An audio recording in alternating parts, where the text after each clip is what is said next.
to be launching a tasty pastry. It's a low-carb Pop-Tart. It's got 3 to 4 grams of net carbs, and we love this show. This is our best place to be in LA.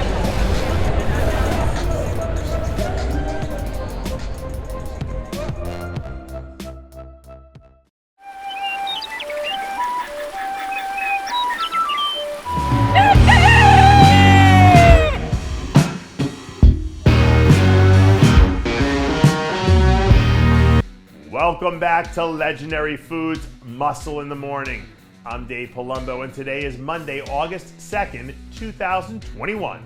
And let's find out what's going on in the world of bodybuilding and fitness. Ladies and gentlemen, is there any better way to start off your week than with exclusive content from Kai Greene? In case you missed it last week, I shared a video on Instagram that Kai sent me asking my opinion on how he looked and whether or not I thought he should do the Olympia. And I gave him my honest opinion. I said, win the Olympia, no regrets. That said, I do believe Kai is going to compete this year, and if this is where he's starting from, the final product will be something special. Love him or hate him, he's one of the most gifted athletes that we've ever seen in bodybuilding, and for him to come back and win the Olympia now would be icing on the cake of what's already been a Hall of Fame worthy career. So get ready, folks, because I think Kai Fever is about to take over.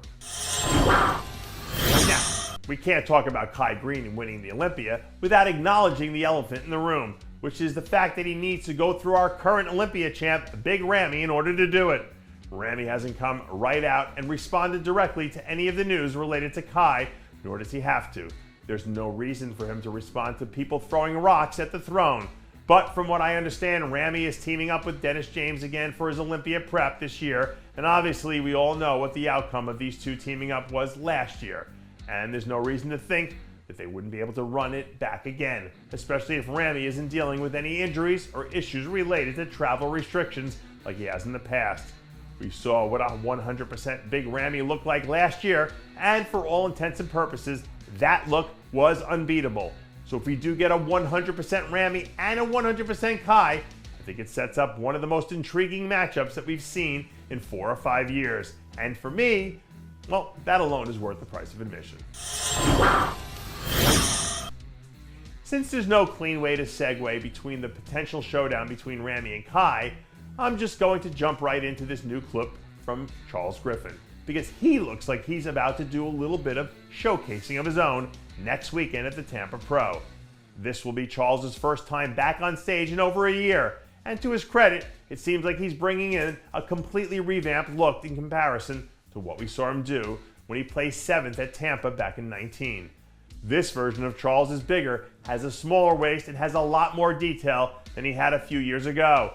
And even though this lineup at Tampa is going to be loaded with top-tier talent, if he's as good as advertised, he'll be right there in the running for a top 2 or 3 placing. One of our other storylines that I think is worth mentioning heading into the Tampa Pro surrounds Roelly Winklaar and whether or not it's important for him to show up and show out here since he didn't manage to crack the top 4 in Chicago. Obviously, we know that Roelly is planning to compete at the Arnold in September, which means that he could basically be using Chicago and Tampa as test runs to work out some of the kinks, which is fine if that's the case, but it also might not be too. We see this a lot in baseball. Pitchers hit a certain point in their career and all of a sudden they don't have as much heat on their fastball anymore. It's just one of those things. Father Time remains undefeated, and eventually athletes just can't reach a certain level anymore. Now, just so I'm clear, I'm not saying that's the case with Roelly. I don't think we can say that he's there yet. But I do think what happens in Tampa goes a long way towards confirming or crushing that narrative, which does make his placing there hold a certain amount of weight. So, guess for now, I'll just have to wait and see. Does Roelly still have enough in the tank to hit 100 miles per hour off the gun, or is he losing some steam on his fastball? Let me know what you think in the comments below. And that does it for yet another edition of Muscle in the Morning. I'm Dave Palumbo, reminding you to always be true to your passions, and make sure to follow us on Facebook, Twitter, and Instagram.